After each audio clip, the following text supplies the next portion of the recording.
Good morning class.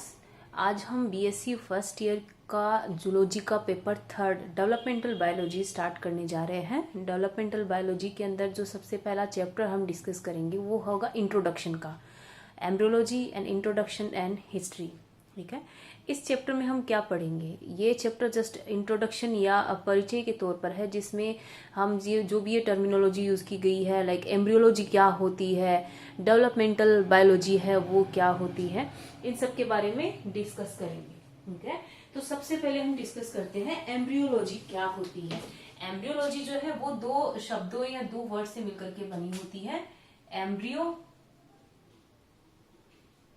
या भ्रूण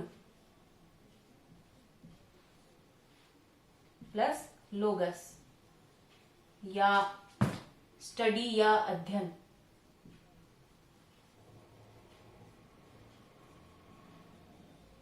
तो एम्ब्रियोलॉजी है वो विज्ञान की वो शाखा है या साइंस की वो ब्रांच है जिसमें एम्ब्रियो की स्टडी की जाती है या एम्ब्रियो या भ्रूण का अध्ययन किया जाता है।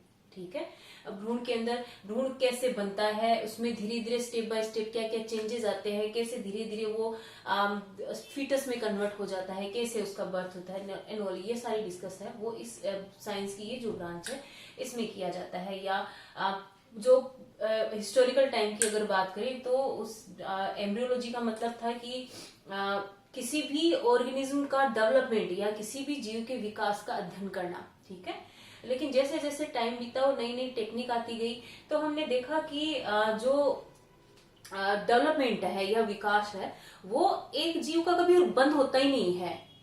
ऐसा आपने देखा है कि एक एम्ब्रियो बना, जायगोट बना, एम्ब्रियो में कन्वर्ट हुआ और फाइनली पूरा डेवलप होने के बाद में या पूर्ण रूप से विकसित होने के बाद में जब वो पैदा हो जाता है उसके बाद में क्या उसका विकास या उसका डेवलपमेंट रुक जाता है? नहीं रुकता। उसके अंदर जब तक वो जिंदा रहता है तब तक उसके अंदर कुछ ना कुछ डेवलपमेंट होता रहता है, कुछ ना कुछ चेंजेस है वो उसके अंदर आते रहते हैं। तो यहाँ पे ये जो डेवलपमेंटल बायोलॉजी है वो एक साइंस की एक ब्रॉड या एक बड़ी ब्रांच है जिसके अंदर एम्ब्रियोलॉजी भी आती है। ठीक है, और भी कई सारे डेवलपमेंटल प्रोसेस या जो विकास की जो प्रक्रियाएं हैं और भी कई सारी हैं जिनको डायरेक्टली एम्ब्रियोलॉजी के अंदर काउंट नहीं किया जाता है। जैसे डेवलपमेंट की अगर बात करें तो एम्ब्रियोलॉजी प्लस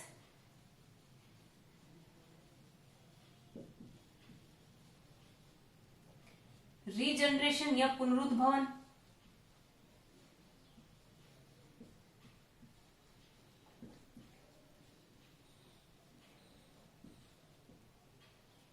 पुनरुद्भवन जिसमें कुछ जीवों में इतनी कैपेसिटी होती है कि अगर उनके किसी विशेष ऑर्गन को अगर नष्ट कर दे या वो बॉडी से अलग हो जाता है तो उनमें इतनी कैपेसिटी होती है कि वो उस ऑर्गन को दोबारा विकसित कर सकते हैं।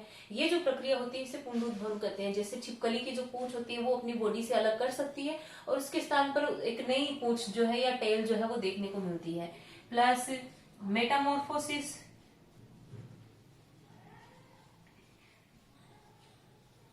जो कि ज्यादातर देखने को मिलती है जो उभयचर जीव है, एम्फीबियन जैसे मेंढक वगैरह है, फ्रॉग्स है, सैलामेंडर है, उनमें देखने को मिलती है। प्लस ज्यादातर जो इंसेक्ट्स होते हैं, कीट पतंगे होते हैं, उनके अंदर ये चीज देखने को मिलती है कि सबसे पहले एग बनता है, एग में से एक लार्वा निकलता है, लार्वा जो है वो प्यूपा में कन्वर्ट होता है, प्यूपा जो है फाइनली एक वयस्क के रूप में या एक अडल्ट के रूप में वो कन्वर्ट होता है। तो ये जो पूरी प्रोसेस है उसे मेटामॉर्फोसिस या कायांतरण कहते हैं।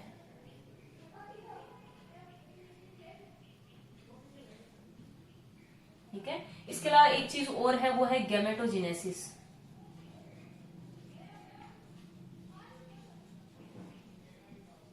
ये जनरल इंट्रोडक्शन आपने 11th-12th के अंदर पढ़ा होगा कि जो मेल और फीमेल बॉडी होती है उनके अंदर विशेष प्रकार के गैमेट्स या युग्मक बनते हैं। जैसे मेल बॉडी की अगर बात करें तो उसके अंदर बनते हैं स्पर्म या शुक्राणु, फीमेल बॉडी की अगर बात करें तो उनके अंदर बनता है ओवम या अंडाणु।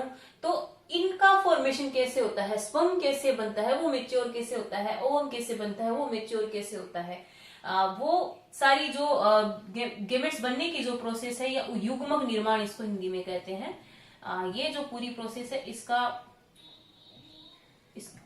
इसका पूरा अध्ययन इसमें किया जाता है। ठीक है, तो डेवलपमेंट के अलावा, एम्ब्रियोलॉजी के अलावा अगर बात करें तो रीजनरेशन है, मेटामॉर्फोसिस है, गेमेटोजेनेसिस है, ये भी इसी के अंदर ही काउंट की जाती है। तो यहाँ पे डेवलपमेंटल बायोलॉजी जो है वो एक बड़ी शाखा है जिसमें एम्ब्रियोलॉजी भी आती है। प्लस इसके अलावा जो डेवलपमेंट से रिलेटेड और भी चीजें हैं जिनको डायरेक्टली हम एम्ब्रियोलॉजी के अंदर तो नहीं डाल सकते, लेकिन डेवलपमेंटल बायोलॉजी में उनकी स्टडी की जाती है। एम्ब्रियोलॉजी है, पुनरुद्भवन है, मेटामॉर्फोसिस है, गेमेटोजेनेसिस है, इन सब की स्टडी की जाती है। तो डेवलपमेंटल बायोलॉजी एक ब्रॉड ब्रांच है, एक विस्तृत शाखा हम इसको बोल सकते हैं। ठीक है, तो ये डिफरेंस था एम्ब्रियोलॉजी और डेवलपमेंटल बायोलॉजी के अंदर। एम्ब्रियोलॉजी थोड़ी सी लिमिटेड है, इसमें हम सिर्फ एम्ब्रियो की स्टडी करते हैं, लेकिन अगर हम डेवलपमेंट की बात करें तो सिर्फ एम्ब्रियोनिक स्टेज में ही तो डेवलपमेंट नहीं होता, डेवलपमेंट उससे बाद में भी होता है, तो गेमेटोजेनेसिस के रूप में पहले भी होता है।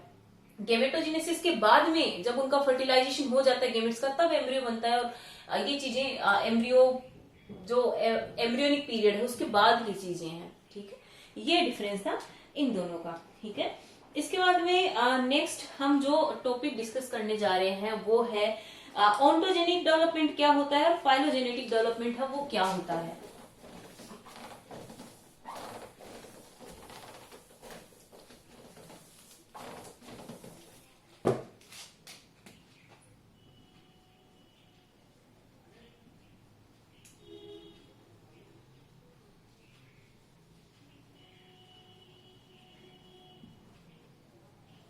इस चैप्टर में हम सिर्फ जो आगे पढ़ने वाले जो आगे के जो इम्पोर्टेंट चैप्टर्स हैं उनसे रिलेटेड कुछ इम्पोर्टेंट टर्म्स हैं उनका इंट्रोडक्शन हम यहाँ पे ले रहे हैं। तो जो डेवलपमेंट होता है उसको मेनली दो टाइप में हमने डिवाइड किया है, ऑन्टोजेनिक डेवलपमेंट या व्यक्तिवृत्तीय परिवर्धन।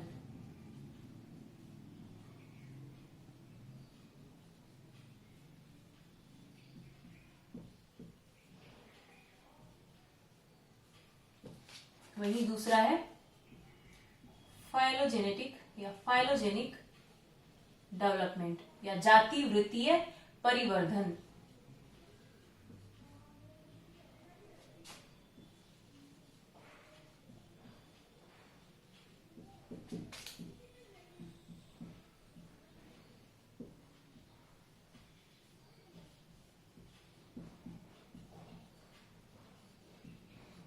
अब नेक्स्ट हम डिस्कस करेंगे इन दोनों में क्या डिफरेंस होता है। ठीक है, ऑन्टोजेनिक जो डेवलपमेंट है या जो जाति वृत्तीय परिवर्धन है, इस परिवर्धन में हम सिर्फ एक सिंगल ऑर्गेनिज्म, एक सिंगल जीव की बात करते हैं, एक अकेले जीव की बात करते हैं कि उसके अंदर परिवर्तन कैसे होता है। एक अकेले जीव की बात करते हैं कि उसका डेवलपमेंट कैसे होता है, कैसे फर्टिलाइजेशन से जायगोट बना, जायगोट से कैसे धीरे धीरे वो एम्ब्रियो में कन्वर्ट होता है, एम्ब्रियो से कैसे धीरे धीरे वो फीटस में कन्वर्ट होता है, या अगर उनकी इंसेक्ट वगैरह की बात करें तो कैसे वो एग के अंदर होता है, कैसे लार्वा बनता है, कैसे प्यूपा बनता है, कैसे वो अडल्ट में कन्वर्ट होता है, कैसे वो मेटामॉर्फोसिस करता है। तो यहाँ पे जितनी भी प्रोसेस हम पढ़ते हैं वो सारी की सारी एक अकेले जीव से संबंधित होती है कि उस अकेले जीव का परिवर्तन कैसे होता है, कौन कौन सी उसके अंदर स्टेप्स आती है।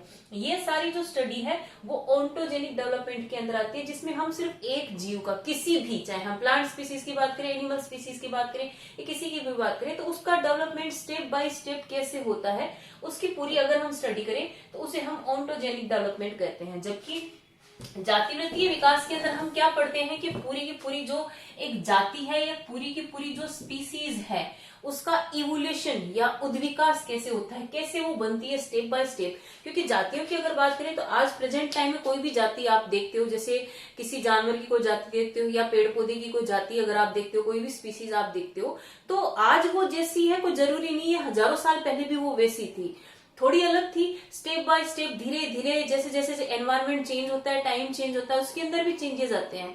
तो लाखों साल पहले जीव कैसे थे या कोई विशेष जाति की अगर हम बात करें तो वो कैसी थी, और लाखों या हजारों साल बाद में उसमें क्या परिवर्तन आया, वो कैसी बन गई, ये अगर हम स्टडी करें तो इसे हम जाति वृत्तीय परिवर्तन कहते हैं, जिसमें हम पूरी की पूरी स्पीसीज, पूरी की पूरी जाति के उद्विकास का अध्ययन करते हैं या इवोल्यूशन का अध्ययन करते हैं कि उसका उद्विकास कैसे हुआ, किस परिस्थितियों में वो उसका निर्माण हुआ, कैसे धीरे धीरे वो डेवलपमेंट की ओर बढ़ के आज जैसी वो दिखाई दे रही है वो कैसे बनी। तो ये पूरी स्टडी है वो फाइलोजेनिक डेवलपमेंट है उसके अंदर आती है।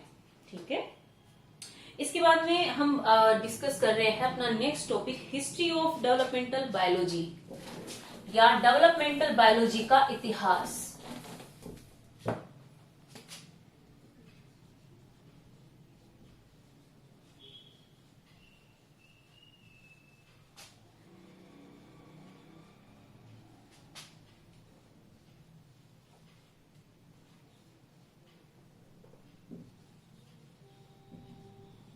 ठीक है, तो डेवलपमेंटल बायोलॉजी के इतिहास में किस साइंटिस्ट ने क्या अपनी विचारधाराएं रखी, क्या क्या कौन कौन सी विचारधाराएं थी, किस चीज की खोज या किस पर्टिकुलर जो भी चीजें साइंटिस्ट ने बताई है वो सारी हिस्ट्री जो है हम इसके अंदर नेक्स्ट पढ़ेंगे। तो सबसे पहले फादर ऑफ एम्ब्रियोलॉजी किसे कहा जाता है?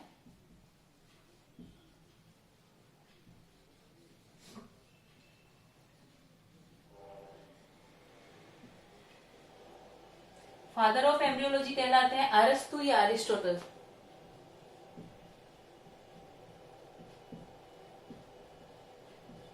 या अरस्तु। अरस्तु को फादर ऑफ एम्ब्रियोलॉजी कहा जाता है क्योंकि एम्ब्रियोलॉजी से रिलेटेड जो भी शुरुआती जो भी जानकारी थी या इस विषय के बारे में सबसे पहले जो जानकारी दी थी या जो ध्यान आकर्षित किया था या जो माइंड हमारा अट्रैक्ट किया था वो थे अरस्तु। और उन्होंने अपनी जो भी बुक्स वगैरह पब्लिश की है उसके अंदर बहुत सारी इंफॉर्मेशन हमें दी है जो एम्ब्रियोलॉजी के फील्ड में बहुत इंपॉर्टेंट थी, तो इन्हें फादर ऑफ एम्ब्रियोलॉजी भी कहा जाता है। इसके अलावा ये जो वर्ड है एम्ब्रियो या भ्रूण, ये भी अरस्तु या अरिस्टोटल ने ही दिया था सबसे पहले। ठीक है, और ये जो भी अरस्तु ने जो भी अपनी इंफॉर्मेशन है या जो भी उसने नोटिस किया या ऑब्जर्व किया या जो भी उसने देखा, उसने वो सारी इंफॉर्मेशन अपनी एक बहुत ही फेमस बुक जिसका नाम है डी जनरेशन एनिमेलियम,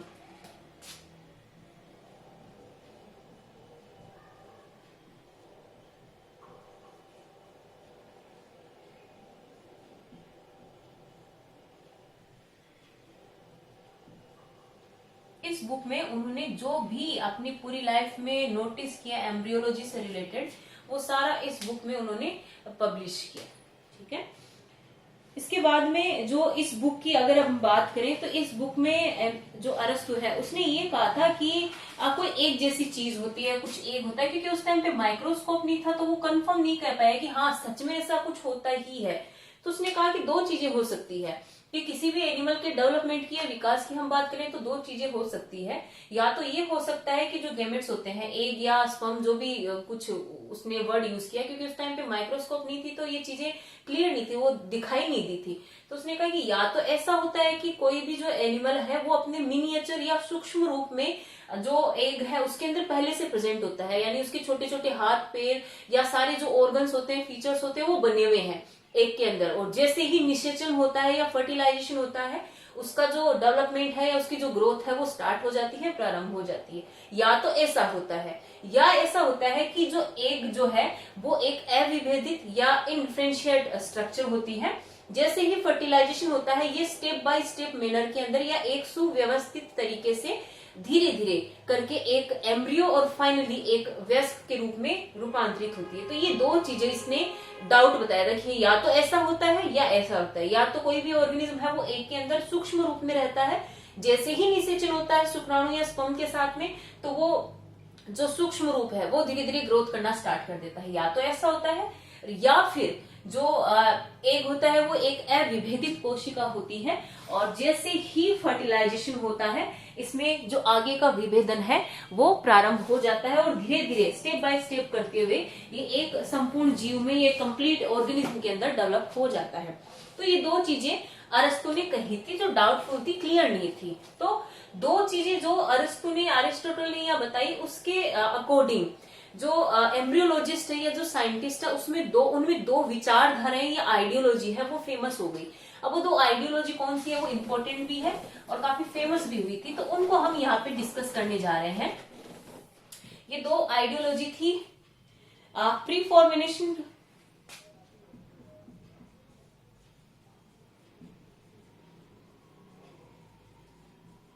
प्रीफॉर्मेशनिज्म या पूर्व रचनावाद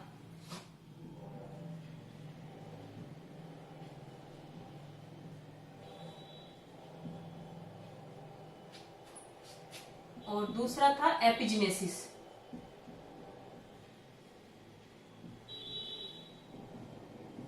हिंदी में इसको कहते हैं अनुजननवाद।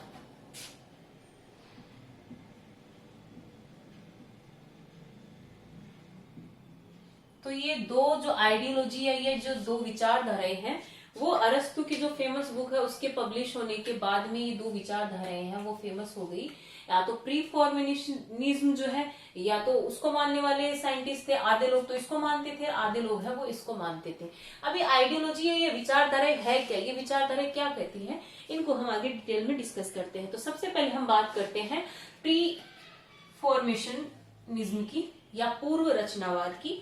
इसमें क्या होता है, ये जो विचारधारा है वो जो 17वीं शताब्दी या सेंचुरी है, और वहां से लेके जो 18th सेंचुरी है या जो शताब्दी है, उस टाइम पे, इतने पुराने टाइम पर ये बहुत फेमस थी। उस टाइम पे ज्यादातर जो साइंटिस्ट है वो प्री फॉर्मेशन के फेवर में थे या पूर्व रचनावाद के फेवर में थी। अब ये जो आइडियोलॉजी है या ये जो विचारधारा है वो कहती क्या है, वो ये कहती है कि जो एग होता है उसमें कोई भी जो ऑर्गेनिज्म या कोई भी जो एनिमल है वो अपने मिनिएचर फॉर्म में पहले से ही उपस्थित होता है। हालांकि उसको ग्रोथ के लिए शुक्राणु या एक प्रेरण की या इंडक्शन की रिक्वायरमेंट होती है। जैसे ही शुक्राणु के रूप में इसको या स्पर्म के रूप में इसको इंडक्शन मिलता है, ये जो मिनिएचर है या जो सूक्ष्म रूप है वो धीरे धीरे ग्रोथ करना स्टार्ट कर देता है और फाइनली एक अडल्ट में कन्वर्ट हो जाता है। तो इनका मानना था कि जीव जो अपने मूल स्वरूप है, जैसे हम अपनी बात करें तो छोटे छोटे 2 हाथ 2 पैर हैं, आंखें नाक कान मुंह सब जो है वो पहले से ही बने हुए होते हैं, लेकिन ये बहुत छोटे छोटे होते हैं। और जैसे ही इनको प्रेरण या इंडक्शन मिलता है स्पर्म के रूप में या शुक्राणु के रूप में, तो ये आगे डेवलपमेंट है वो स्टार्ट कर देते हैं। ये था पूर्व रचनावाद या प्री फॉर्मेशन। ठीक है, और ये जो पूर्व रचनावाद है, ये इवन जब ये डिस्कवरी हो चुकी थी कि हाँ फीमेल बॉडी में एग बनता है, मेल बॉडी में स्पर्म बनता है, इन दोनों की डिस्कवरी हो चुकी थी, क्योंकि माइक्रोस्कोप की हेल्प से ये चीजें धीरे धीरे पता लगने लगी थी, उन चीजों को हम देखने लगे थे। इवन एग और स्पर्म के बारे में पता लगने के बाद में भी पूर्व रचनावाद या जो प्री फॉर्मेशनिज्म है वो चलता रहा। तब जो बहस का विषय है वो ये हो गया कि नहीं, जो सूक्ष्म जीव होता है वो एग में होता है, तो किसी का कहना था कि जो सूक्ष्म जीव है या जो मिनिएचर है वो स्पर्म के अंदर होता है। ठीक है, आधे लोग तो मानते थे कि जो मिनिएचर है वो यहाँ है, आधे लोग मानते थे कि मिनिएचर है वो यहाँ है।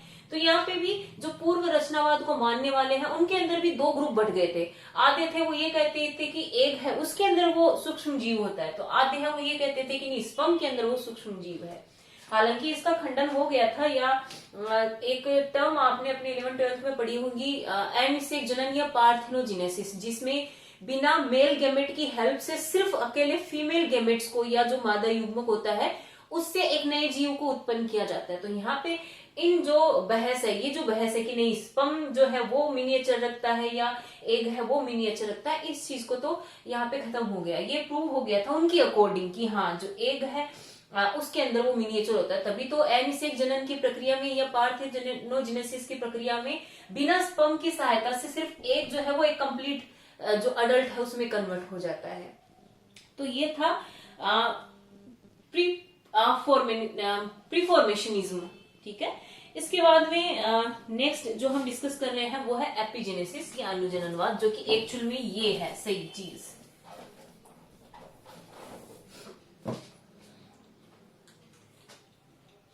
और ये चीज मानी गई जब हमने माइक्रोस्कोप की डिस्कवरी कर ली,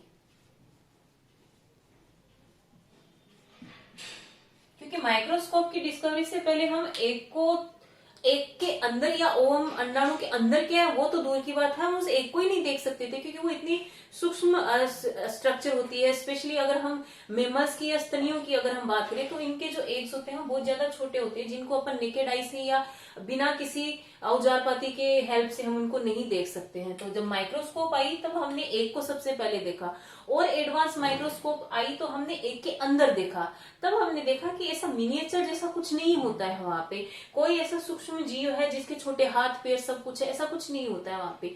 वो जो एग होता है एक अविभेदित या इनडिफरेंशिएट सेल होती है जिसका विभेदन होना या डिफरेंशिएशन जिसका होना बाकी है। ठीक है, तो एपिजेनेसिस क्या कहता है कि जो मेल गेमेट है, फीमेल गेमेट है, एग प्लस स्पर्म जो है, इनके बीच में जब ये दोनों कंबाइन होते हैं, इस प्रोसेस को कहते हैं फर्टिलाइजेशन या निषेचन।